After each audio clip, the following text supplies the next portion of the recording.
Welcome back to the Trending Teacher. Today we're diving into a question that I know lots of us wonder about.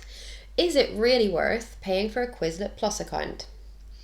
As a teacher and someone who loves EdTech, I have been using Quizlet for years and I have tried both the free and premium features. So in this video, I'm going to break down exactly what you get with Quizlet Plus, who it's best suited for, and whether it's really worth your hard-earned money. Stick around to the end because I'll also share some tips for maximising the free version, just in case you decide to save that subscription fee. So let's get started.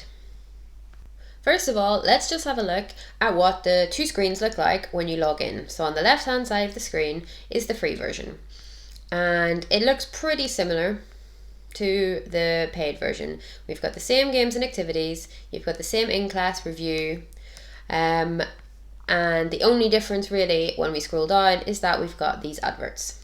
Otherwise, this experience so far is pretty much exactly the same as if I go to the right hand side, which is the paid version. I've got the same games and activities, but I don't have any adverts. Okay, now if we go into learn mode, again, we get the same choices for how much we want to personalize our learning. Okay, this is where we see our first difference. I've just done learn mode on both screens. I've got 7 questions in, and on the free version, I have a message come up that says I've got one more round, so another 7 questions of learn on this free version. Whereas obviously no limitations on the right hand side, which is the paid version. One cool thing about the Quizlet Plus account is that it has features like smart grading, which actually recognise variations in correct answers. So you don't have to write the exact thing that's written on the flashcard, and it should still recognise it as being correct. Okay, and this is where I'm now done on Learn on my free account. I've done 2 rounds of 7 questions, so not bad, but obviously I would like to be able to do more, especially if I'm feeling motivated to study.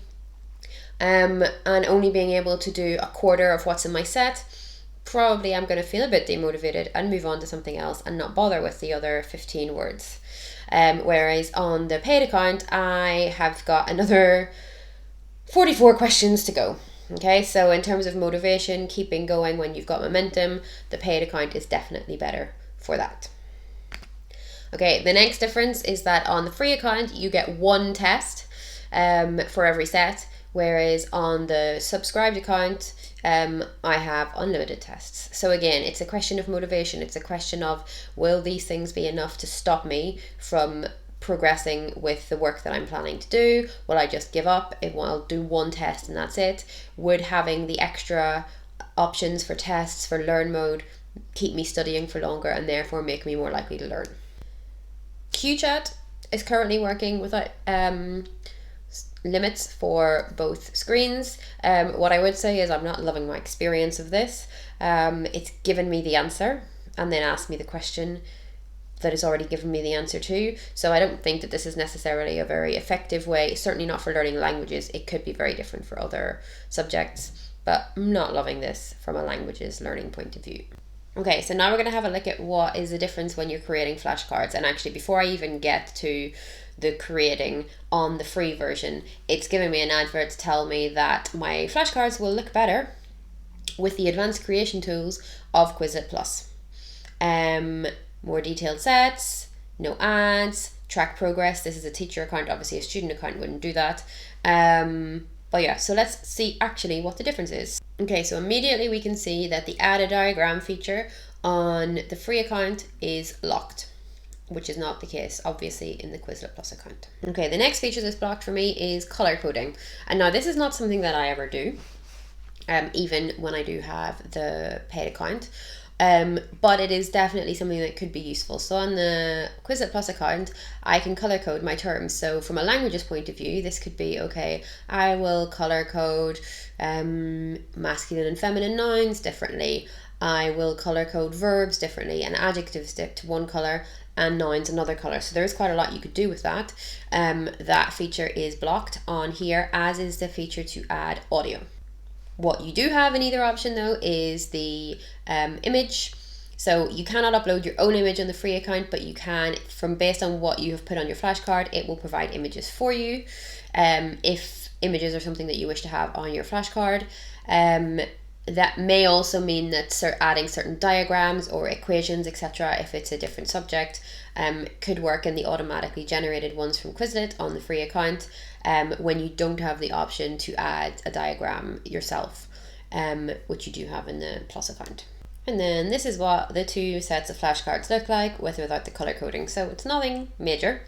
Is it worth paying £35 a year because that's what the Quizlet Plus account costs? Probably not just for that, but it is one of a few features that are quite nice. And £35 a month is £35 a year is not that much. So something, if you're particularly fussy about how your flashcards look, that might be something you want to think about.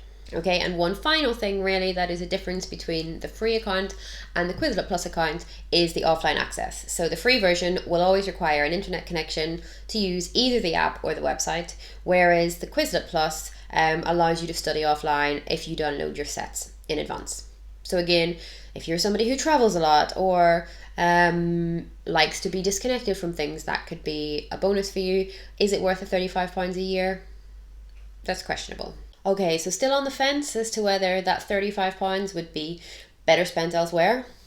Here are some tips for maximising the free version of Quizlet, and these are especially tailored for students. So create collaborative study groups, work with your friends to create shared sets, divide the workload, but still benefit from having a complete set of study materials. Get creative with the flashcards. If you're finding studying getting super dull, you can't really motivate yourself to keep going, how about instead of just having the definition, use some keywords, mnemonics, fun phrases, pictures, whatever you need to make that material stick in your memory. Take advantage of the printable flashcards. Even in the free version you can get this. You can print out your sets as physical flashcards, which is great for offline study sessions, especially we all need to disconnect from our phones at some point. And stick to smaller sets. So this is a really smart way to try and avoid some of the limits that are put on the free account. Break your large topics into smaller sets to try and stay within the free tier limits and suffer less from your study session being broken up because you've run out of your free limit for the day. So, is Quizlet Plus really worth it?